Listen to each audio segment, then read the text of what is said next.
நான் ஜாக்கி சேகர். ஜாக்கி சினிமாஸ்க்காக மைக்கேல் திரைப்படம் ரிலீஸ் ஆகிருக்கு. மைக்கேல் ஜாக்சனுடைய பயோகிராஃபிக்கல் ஃபிலிம். பட் மைக்கேலுக்கும் எனக்கும் பெரிய சம்மந்தம்லாம் கிடையாது. ஏன்னா ஒரு கிராமத்தில் சாதாரண பின்புலத்தில் இருந்த எனக்கு வந்து ஆங்கில பாடல்கள் மீது பெரிய ஈர்ப்புங்களோ இல்லை கேட்பதற்கான சாத்தியக்கூறுகளோ இல்லாத ஒரு கிராமம். என்னுடைய ஊர் வந்து கடலூர் கூத்தப்பாக்கம். அங்கே வளர்ந்தபோது முன்ன ஒரு காலத்தில் முருங்கம்மர காட்டுக்குள்ளே தந்தீரம் மிகுந்த நரி வாழ்ந்து வந்தது, இப்படி தான் நம்ம வந்து கேட்டிருந்தோம். அப்புறம் இளையராஜா பாடல்கள் தான் வியாபித்து இருந்த காலகட்டம் அது. ஆனால் 1990களில் பாண்டிச்சேரியில் போய் படம் பார்க்குற அந்த பழக்கம் வந்தபோது முதலாக எனக்கு மைக்கேல் ஜாக்சன் அறிமுகம் எங்கே அப்படின்னு பார்த்தீங்கன்னா, பாண்டிச்சேரி ஆனந்தா தியேட்டரில் இன்ட்ரோல் பிளாக்கில் பாட்டு போடுவாங்க. அதில் தான் எனக்கு வந்து ஃபஸ்ட்டு இந்த டேஞ்சரஸ் சாங் வந்து நான் கேட்க ஆரம்பித்தேன்.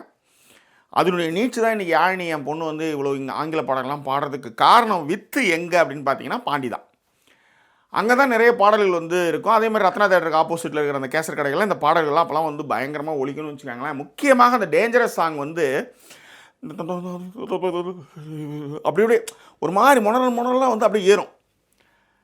ஆனால் வார்த்தைகள் வாக்கியங்கள்லாம் புரியாத பொழுது அது என்ன பேசுகிறான்னு எனக்கு தெரியாது.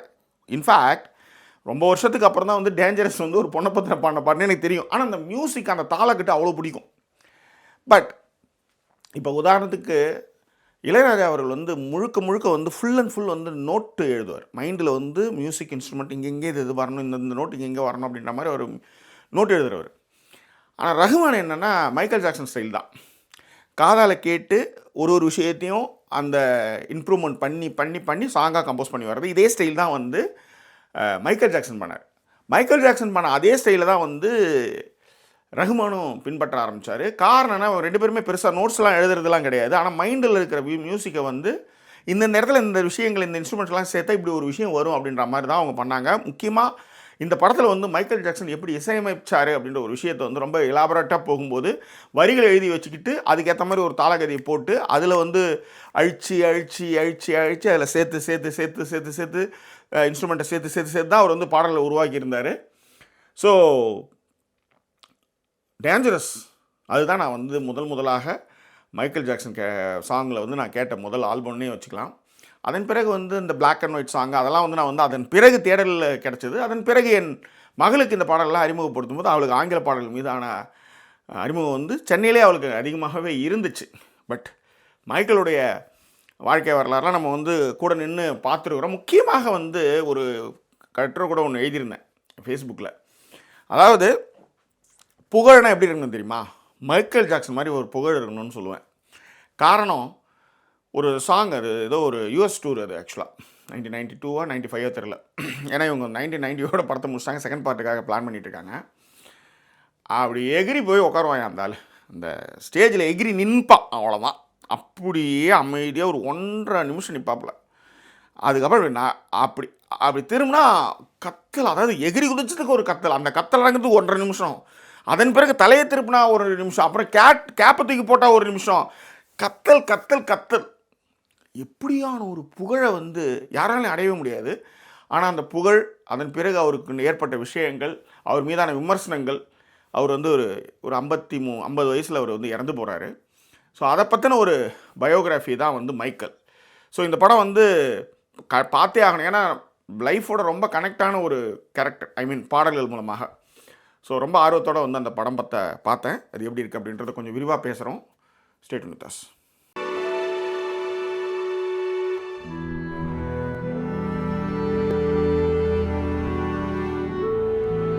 மைக்கேல் இந்த படத்தை எடுக்க போகிறாங்கன்னு சொன்னதுமே இதுக்கு யார் நடிக்க போகிறாங்க அப்படின்போது ஜாஃபர் ஜாக்சன், அவங்க அதாவது மைக்கேல் ஜாக்சனுடைய அண்ணன் பையன் தான் அதில் வந்து நடிக்கிறதாக. ஏன்னா அவருடைய முதல் படம் இது. ஒரு வருஷத்துக்கிட்ட பெண்டன் நிமித்து தான் இந்த படத்தில் அவர் நடிக்க வச்சுருக்காங்க. ஆண்டோனி ஃபியூகா இவர் தான் இந்த படத்தினுடைய டைரக்டர். அவர் ஏற்கனவே வந்து ரீப்ளேஸ்மெண்ட் கில்லர், ட்ரைனிங் டே, எல்லாத்த விட ரொம்ப முக்கியம் த ஈக்குவலஸ் ட்ரையாலஜி வந்து எடுத்த ஒரு மனுஷன், ஒலம்பஸ் ஹேஸ் ஃபாலன், இதெல்லாம் வந்து எடுத்த ஒரு ஆக்ஷன் டைரக்டர். அவர் வந்து ஒரு பயோகிராஃபிக்கல் ஃபிலிமில் வந்து இறங்குறாரு அப்படின்னும் போது எப்படி அதை வந்து நம்மளுக்கு வந்து போர்ட்ரேட் பண்ண போகிறாங்க அப்படின்ற ஒரு ஆர்வம் எனக்கு நிறையவே இருந்தது. ஆனால் இயக்குனர் மீதான நம்பிக்கை, அதே நேரத்தில் படத்தை பார்த்துட்டு வந்தவங்களாம் இந்த ப்ரீமியர் பார்த்தவங்களாம் படத்தின் மீதான நெகட்டிவ் விமர்சனம்லாம் சொன்னாங்க. அது என்ன ஏதுன்றதையும் நம்ம கொஞ்சம் விரிவாக பார்க்கலாம். ஆனால் ஆண்டோனி ஃபியூகா வந்து இந்த படத்தை வந்து கையில் எடுத்தது தான். இது வேறு யார் செஞ்சிருந்தாலும் இவ்வளோ சிறப்பாக செஞ்சுருக்க முடியாதுன்ற மாதிரி தான் நான் உணர்ந்தேன். போதுமான விஷயங்கள்லாம் நிறைய சொல்லிட்டேன். ஓகே, மைக்கேல் இந்த படத்தினுடைய கதை என்ன அப்படின்னு பார்த்தீங்கன்னா, மைக்கேலுடைய வாழ்க்கை வரலாறு தெரிஞ்சாலும் கூட மற்றவங்களாம் நமக்கு தெரியாது. இந்த படத்தில் அதெல்லாம் கொஞ்சம் டீட்டெயிலாக சொல்கிறாங்க. மைக்கேலுடைய அப்பா அம்மாவுக்கு வந்து 5 ஆம்பளை பசங்க. ஓகே, 6வதாக ஒரு பொம்பளை புள்ள. இந்த 5 பேருக்கு வந்து தங்க வந்து அந்த பொண்ணு தான். ஸோ இவங்க எல்லோரும் வந்து ஜாக்சன் 5 அப்படின்னு ஒரு ட்ரூப் வச்சு அவங்க அப்பா நடத்துகிறார். எல்லா ஊர்லேயும் போய் இந்த 5 பசங்களையும் கூப்பிட்டு போய் சாங் வந்து பண்ணுறது, ஒரு பொருட்காட்சி, ஆடிட்டோரியம் எதாக இருந்தாலும் இவங்க வந்து இந்த ட்ரூப் போய் பாடுது. அதில் வந்து அவங்க அப்பா வந்து ரொம்ப கடுமையாக வந்து மைக்கேலை வந்து நடத்துகிறார். அவங்க அப்பா பேர் ஜோசப். அவர் வந்து ரொம்ப கடுமையாக நடத்துகிறாரு. அது மட்டும் கிடையாது, ரொம்ப கண்டிப்பான அப்பான்றதை விட கொஞ்சம் சைக்கோத்தனமான அப்பாவும் கூட. ஏன் அப்படி சொல்கிறேன்னா, பின்னாளில் மைக்கேல் ஜாக்சன் வந்து பெட்ஸ் கூட அதிகமாக ஸ்பெண்ட் பண்ணதுக்கான மிக முக்கிய காரணம் அவங்க அப்பாவுடைய கடுமையான கண்டிப்பும் அரகண்டான அந்த குணமும் தான் அப்படின்றது தான் இந்த படத்தில் நம்ம தெரிஞ்சுக்கிட்ட விஷயமா இருக்குது. அது மட்டும் கிடையாது, ரொம்ப ரொம்ப டாமினேட்டிங். இந்த ஒரு பொசிஷனுக்கு வந்து மைக்கேல் வர்றதுக்கு மிக முக்கிய காரணம் அவங்க அப்பாவாக இருந்தாலும் கூட அவர் பண்ண டார்ச்சர்லாம் இந்த படத்தில் வந்து ரொம்ப எலாபரேட்டே சொல்கிறாங்க.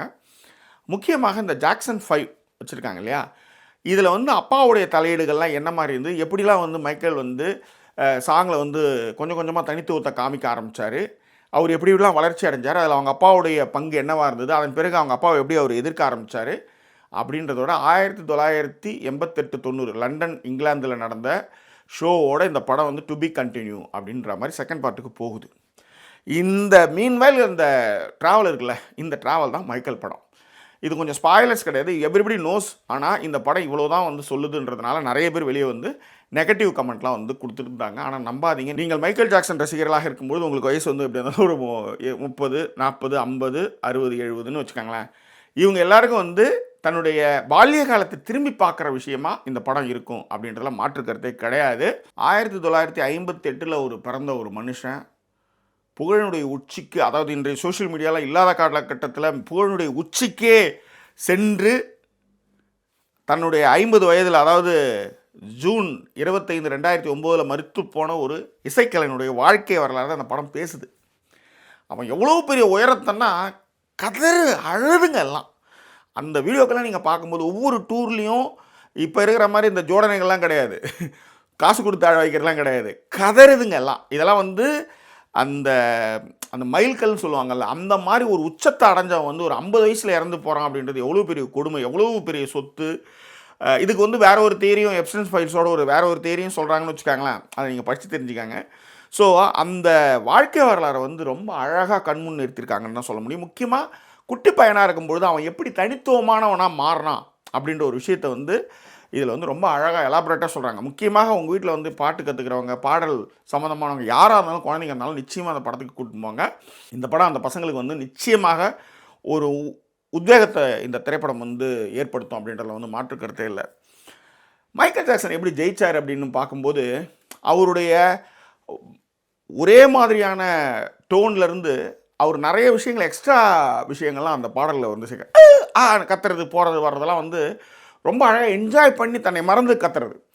முக்கியமாக அந்த சவுண்டு மிக்சிங்லாம் அவர் வந்து எப்படி பார்த்தாரு, எப்படி வந்து அந்த விஷயங்கள் வந்து ஹைப் பண்ணுறாரு, அது எந்த மாதிரியான விளைவுகள் அந்த காலகட்டத்தில் வந்து அது ஏற்படுத்துச்சு. இதே ஒரு மேஜிக் தான் நம்ம தமிழ்நாட்டில் ரஹ்மான் அவர்கள் செஞ்சார்.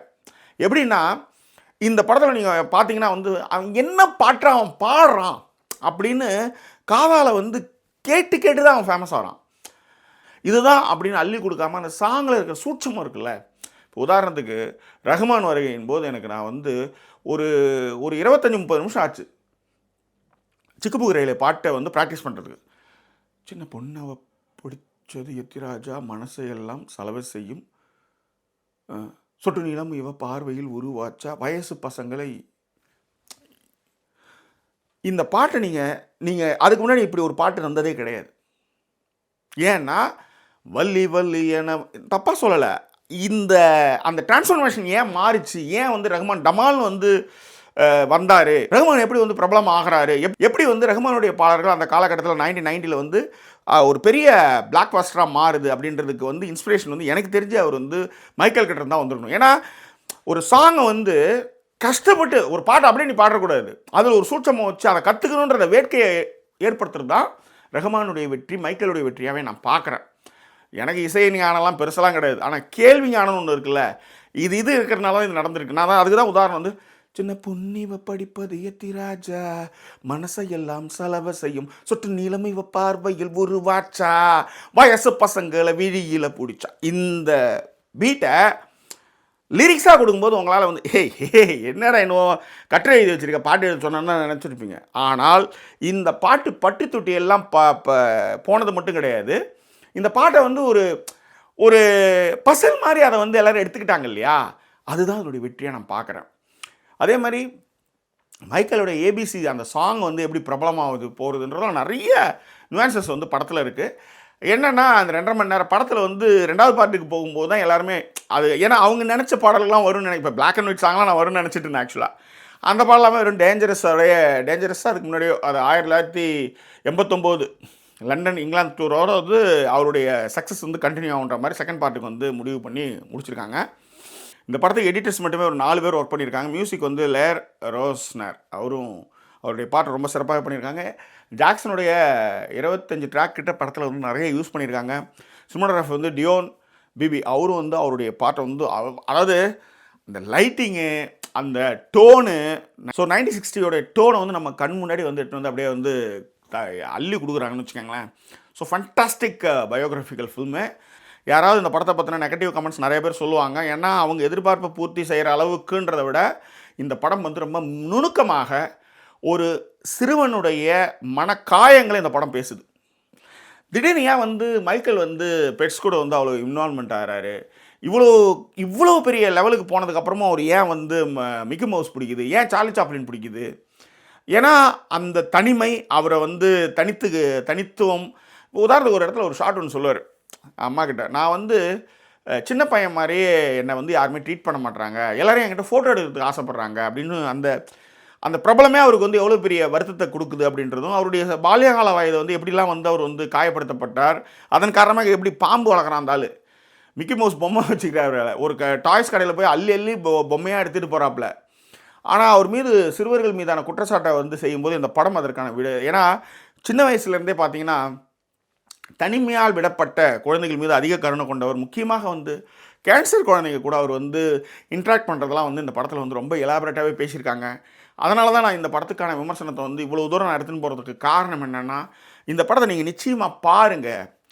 நம்ம தெரிஞ்சோ தெரியாமலோ சில விஷயங்களை பண்ணியிருக்கும் போது அதற்கு ஒரு தீர்வுக்காக இந்த படத்தில் வந்து நிறைய விஷயங்கள் இருக்குது. மிக முக்கியமாக குழந்தைகளை ட்ரீட் பண்ணுற விதம்னு ஒன்று இருக்குல்ல, கண்டிப்புகள் இருக்கலாம், அதே நேரத்தில் வந்து எப்பயுமே வந்து கண்டிப்புகளோடு இருக்கும்பொழுது ஒருத்தவங்க எப்படி வந்து மாறுவான், அவன் எப்படிலாம் வந்து செக்மெண்ட் வைக்கிறான் அப்படின்றதும்.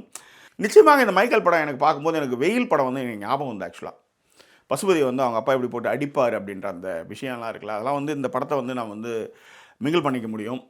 What is the conclusion of this movie அப்படின்னா, படம் வந்து அவசியம் ஒரு நல்ல சவுண்ட் சிஸ்டத்தை இருக்கிற தேட்டரில் வந்து சென்டர் சீட்டில் உட்காந்து பாருங்கள். நிச்சயமாக உங்களுக்கு வந்து அந்த கால பால்ய நினைவுகளை வந்து இந்த படம் ஏற்படுத்தும். 1. 2வது வந்து இந்த படம் நிச்சயமாக உங்களுக்கு ஒரு சில விஷயங்கள் உங்களுக்கு கற்றுக் கொடுக்கும்.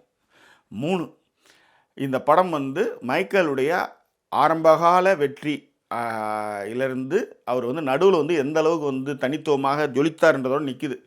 அதன் பிறகு வந்து அவருடைய இறுதி காலகட்டங்கள்லாம் வந்து செகண்ட் பார்ட்டில் தான் வந்து சொல்லுவாங்கன்னு நினைக்கிறேன். இதுவரையிலையும் இந்த படம் வந்து ஃபண்டாஸ்டிக், டோன்ட் மிஸ் இட். நல்ல சவுண்ட் சிஸ்டத்தில் பாருங்கள், பார்த்துட்டு உங்களுடைய கருத்துக்களை கண்டிப்பாக சொல்லுங்கள். ஜெஃபர் ஜாக்சன் வந்து செம்மையாக பண்ணியிருக்காப்புல. முக்கியமாக அந்த மூன் வாக்கு, கையில் வந்து அந்த அந்த மினுமினுக்கிற க்ளவுஸு, இதெல்லாம் வந்து அவர் எந்தெந்த ஸ்டேஜில் எந்தெந்த இடத்துல அவர் மாட்டினார் அப்படின்றத வந்து நீங்கள் வந்து ரீகால் பண்ணி பார்த்தீங்கன்னா உங்களுக்கு புரியும்.